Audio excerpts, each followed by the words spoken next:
ya. Bukan Google lagi, sekarang udah kayak ya dia tuh sangat jenius sekali. Semuanya dia bisa tahu. Dialognya itu panjang-panjang. Yang saya aja berpikir apa ya, itu belum kapasitasnya otak yang saya pikir seperti Denden, karena dia harus ngapalin peperangan Pangeran Diponegoro.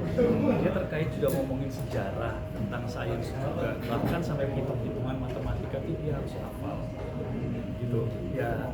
Tapi ternyata dia bisa gitu, dan itu sebuah apa, Dan kamu merasakan kamu bisa melewati itu semua? Aku waktu Sebuah apa rasanya? Kan awalnya Denden tuh kan kayak aduh gimana nih mesti ngapalin segitu panjangnya dia, tapi ternyata kamu bisa, berarti itu gimana? Kok bisa? ya aku Menemukan dirimu yang lain lagi. aku happy banget, aku udah hafalin itu hari-hari apa disuruh apa Yes, satu persatu gitu. Dan akhirnya bukannya apa, Dan, tapi karena apa, Denden ada mau usaha dan belajar ya, Dan ternyata itu bisa. Ya sangat senang sekali sih. Ini momen yang mungkin apa ya, nggak semua keluarga bisa merasakan ini. Kita satu keluarga dan syuting satu film gitu dengan dari komik yang sangat Mega bestseller. ya mega bestseller. Jadi memang karena dari komik itulah aku ngajarin anak-anak ya irit gitu, karena dari anak kecil yang pertama, jadi kita nggak akan pernah tahu ternyata ada penawaran ini ya. Padahal sebelum itu jauh sudah kita Beli beli komik bukunya itu buat Dan- anak-anak baca. iya, karena penting banget buat mereka dari kecil tahu gitu bahwa yang diusahakan keluarganya itu juga diusahakan oleh banyak keluarga lain. Itu sebabnya ketika film ini nih dengan perjalanan panjangnya sudah siap tayang nanti 12 Juni, aku buah lebih dari berbahagia. Dan itu yang pengen kami bagikan ke keluarga-keluarga nanti yang nonton. Mudah-mudahan semua bisa bawa sebanyak mungkin keluarganya. Bawit, irit seperti apa sih dalam di realitanya kehidupan? Tadi kan bilang ada sedikit ini sebagai ibu-ibu nih, iritnya seperti apa Level paling nih? tinggi irit ya di ibunya nih, level paling tinggi ya. Sebagai ibu-ibu kita sepakat irit itu beda sama pelit. Ya. Nah gitu, jadi emang coba bayangkan apa yang harus dilalui sama keluarga ya. Ya kebanyakan nggak semuanya ibu-ibunya, memang bapaknya juga kan mengusahakan. Tapi kan ibu yang biasanya lebih dekat sama anak-anak itu kan yang tahu hari-harinya kayak gimana. Uang segini harus bertahan sampai seberapa lama, terus keadaan ekonomi naik turun gitu. Itu miripnya, aku bisa ada relevansinya sama kami kan seniman gitu, kami nggak pernah punya gaji rutin gitu. Jadi berapapun besaran yang kami terima benar-benar harus dikelola seefektif mungkin. Untuk apa sih tujuannya kan bisa menguntungkan kita sebanyak mungkin, sampai kita keluar tuh seefektif mungkin, sesedikit mungkin. Jadi bayangkan kurang lebih sebenarnya mirip sama semua yang dialami, cuman karena di konteksnya film dan komik, kebayangkan harus ada yang ekstrim gitu. Jadi iritnya yang jelas super ekstrim dan super absurd kayak tadi Bu Erika bilang, itu yang bikin ini jadi menarik banget untuk ditonton. Kalau di kenyataan ada yang super ekstrim nggak, Mbak? Wah, Wah, pasti. Contoh dong, satu contoh. Karena gini, setiap rumah tangga tuh pasti punya permasalahan. Biasanya faktor utamanya adalah finansial, bener nggak? Bener. ekstrim. Gitu. Nah pokoknya gini, jadi sebetulnya adalah permasalahan itulah sebetulnya yang kita ini sangat dekat sama kehidupan kita. Jadi bagaimana harmoni keluarga ini tetap terbentuk, karena itu kan merupakan hal yang wajar. Gitu. Pastilah masalah finansial itu hal yang wajar. Jadi gimana menjaga harmoni ini supaya pola relasi dalam keluarga ini tetap saling menghargai, tetap saling harmonis, tidak ada tuntutan. Gitu kan, supaya apa ya, supaya semuanya menjadi otentik, tidak berubah, tidak tetap menjadi dirinya sendiri. Itu yang ini disampaikan dari film ini. Dan yang ekstrim mungkin hari-hariannya itu adalah salah satunya ya, tapi sebenarnya nggak boleh dibocorin. Ada satu adegan secara teknis Ini di film apa di filmnya, Oh, iya. di filmnya secara teknis di adegan ini Art itu udah ngasih gunting ke aku gitu, ini Mbak nanti ini buat gunting ini, terus aku bingung kenapa gunting gitu. ini soalnya kan perlu dibagi dua. Sementara aku hari-harian itu nggak pakai gunting, aku dengan mudahnya membagi dua si bagian itu. Jadi ini yang membuat aku kok ternyata yang aku jalani selama ini dibilang normal juga sebenarnya enggak. Ternyata apa aku lakukan tuh ada hal-hal yang boleh dibilang absurd seperti si keluarga super irit. Dan ini yang membuat aku seneng sama karakter Linda gitu. Coba deh nanti tes nih ibu di rumah, apakah tingkat keiritannya itu tuh melebihi aku atau enggak? Levelnya tuh 400%. Paling yang super irit tuh adalah di Linda. Di Linda, karena si ibu-ibu ini Istrinya. iya, karena naik turunnya kehidupan kita harus ngakal-ngakalin tetap bisa kita nikmati gitu. Kalau anak-anak sendiri gimana untuk bisa membedakan indera real life-nya dan di film sendiri, ada kesulitan nggak sih mungkin atau ada persamaan juga? Mungkin Bro atau Widuri. Ada Widuri atau Den?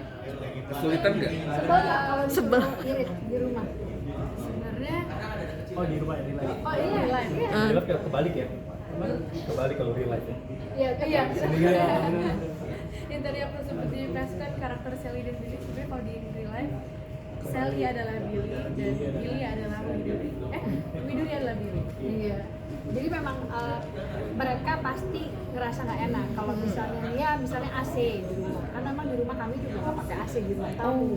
Gitu. Jadi yang gitu-gitu kan normal ya. Bahkan ada rumah yang nggak pakai AC sama sekali. Kalau kita tuh di kamar. Jadi kalau kita matiin itu aja sudah mereka udah mulai protes atau mandi air panas gitu. Kalau di tempat-tempat tertentu kan emang nggak bisa gitu. Tapi di sini aku rasa anak-anak ini tahu gitu, bahwa ternyata nilai-nilai yang selama ini kita ributin di rumah dia tuh bener-bener dijalanin sama orang-orang, dan itu yang esensi dibalik itunya gitu, bahwa kita mau menempuh hidup yang seapapun susahnya asal kita memang punya nilai-nilai kekeluargaan yang kuat gitu. Jadi emang ayo deh kita uji coba, kita tes, coba nonton film Keluarga Seperti Irit 12 ini, kita tes ya irit mana kalian apa kita. Tapi bagus ya, gara-gara film itu kita jadi irit ya. Iya. Anak jadi belajar irit. Iya. Beda sama Iya. pelit betul. iya banget. Mas Dwi mungkin sempet nyangka nggak sih bahwa keluarga utuh nih main, sempet nyangka nggak? Atau memang sejak awal tuh udah ditawarin satu keluarga utuh main? Iya. Atau Ada banyak PH mungkin yang nawarin. Enggak, ini yang pertama kali sih sama Falcon. Iya. Tentunya yang nggak menyangka, nggak pernah terpikirkan dalam pikiranku sebelumnya gitu kan. Dan kami kan memang punya profesi masing-masing, ya kan. Widi juga memang main film juga, terus Widuri juga pernah. Nah, terus sama Dian ini pertama kali. Pertama kali ya, Deden ya? Sebelumnya? Deden ada pernah main film festival dan mengisi suara kan di film animasi yang baru ini. Cuma film yang komersil pertama kalinya itu memang film Keluarga Super Irit. Syutingnya lama. Jadi ya memang sambutannya banyak ke anak-anak dulu. Kalian mau apa enggak? Gitu kan. Ternyata mereka semangat, jadi ya udah ayo kita lanjutkan. Ada perasaan terharu nggak sih ketika melihat kemampuan mereka? anak? Wah itu berkali-kali sih, Aku karena nonton sih untuk kepentingan pembuatan soundtracknya kan ya gitu. Jujur aku cerita langsung sama bapaknya, ini ke anaknya juga. Aku tuh nangis karena kita paham gitu bahwa ini anak pertama kali loh semuanya, tapi betapa apa yang dikasih sama Pak Sutradara, betapa skrip yang kita bedah selama sebulan sebelum syuting itu mereka olah gitu. Dan kayaknya nggak gampang kan buat anak-anak ini untuk mempertanggungjawabkan, apalagi tahu bahwa ibu bapaknya main film juga gitu. Pasti kan mereka merasa tertekan, harus kasih yang bagus. Tapi ketika filmnya lagi dan aku nonton tuh kayak syukurlah gitu, terbayar gitu kerja kerasnya mereka loh ini. kalau aku belum lihat, tapi saat di lokasi syuting kita pas adegan anak-anak kita suka ada di monitor sutradara melihat dan ya ada rasa bangga dan kekaguman sih sama anak-anak pasti, karena Mas Daniel ini sebagai sutradara juga benar-benar dia ngejagain anak-anak setiap karakter, dan yang Mas Daniel Rifki tapi anak-anak juga berkolaborasi dengan Ade Indro, dengan Coki, Mandra, mereka itu semua benar-benar apa ya sangat menjagain anak-anak ini juga. Ya semuanya terasa sangat kok semuanya sangat lancar dan membahagiakan. Tapi ke depan mungkin ini kan sukses lah ya, ibarat film pertama mereka sukses. Ke depan pingin ngedorong anak-anak untuk terus jadi pekerja seni seperti kalian, atau memang ya udah ini karena project ke depan mungkin tetap memberikan kebebasan kepada mereka untuk apa yang mereka mau. Oke, aku kasih kebebasan ke anak. Pokoknya ya ini sebetulnya kesempatan kan yang nggak mungkin didapatin oleh semua orang. Tapi untuk berikutnya kelanjutan mereka mau kemana arahnya, aku masih kebebasan ke anak-anak, silakan kalian memilih. Aku hanya mengajar aja sebagai pengajar. Iya, dan bahkan bekal mereka di film ini ya, bekal yang didapat nih dari Papa Hans yang dimainin sama si Indro. Terus ceritanya Om Andra, itu tuh bener-bener bisa dibuktikan bareng Om Indro cerita Oh, iya. tentang masa-masa dia. Dan menurut aku tuh itu bekal yang tidak ternilai, yang mereka bisa pakai untuk profesi apapun gitu. Jadi emang dunia perfilman ini jangan dilihat dari hiburannya aja ya, Iya. tapi nilai-nilai kehidupan, terus kekuatan perjuangan untuk melakukan hal apapun. Dan mereka adalah orang-orang yang berilmu loh, walaupun pilihannya untuk berkarir di entertainment atau seni ya, tapi ilmu itu nggak bisa habis sih. Itu kalau kita bayar sesi belajar kuliah Waduh. belum tentu bisa itu. Ini kita. untuk di usia segini dan bagus, ini mereka belajar kan bagaimana juga tanggung jawab, disiplin. Mereka harus ada calling kan, mereka harus siap-siap jam segini gitu. Memang nanti capek, tapi kan ada tanggung jawab yang melibatkan ini adalah banyak kru. Ide. Jadi yang banyak belajar di situ. Kita Jadi bersenang-senang. terakhir, ini kan sebagai tadi kamu mengaku sebagai anak muda di keluarga salah satu yang cukup boros kalau dibanding sama karakternya. Menurut kamu film ini gampang dicerna nggak sih untuk anak muda yang nonton untuk mengakali hidup anak-anak muda lain nanti yang akan nonton? Skrip ya, mungkin dari skrip dari Ya, cerita. anak-anak muda yang nanti akan nonton film ini, menurut kamu akan gampang nggak sih pesannya deliver ke mereka dan untuk mengakali hidup dan lebih berhemat di era konsumtif seperti ini? Semoga sih bisa mereka cerna dengan baik sih ya. Dan aku dulu dan kita selama di rumah ya di luar film Foundation Project juga kadang ibu juga sering lihat bapak sendiri tapi ya paham sama situasinya juga. Aku harap anak-anak muda dan teman-teman kita sumuran kita yang nonton juga bisa memahami. Ya. Oke.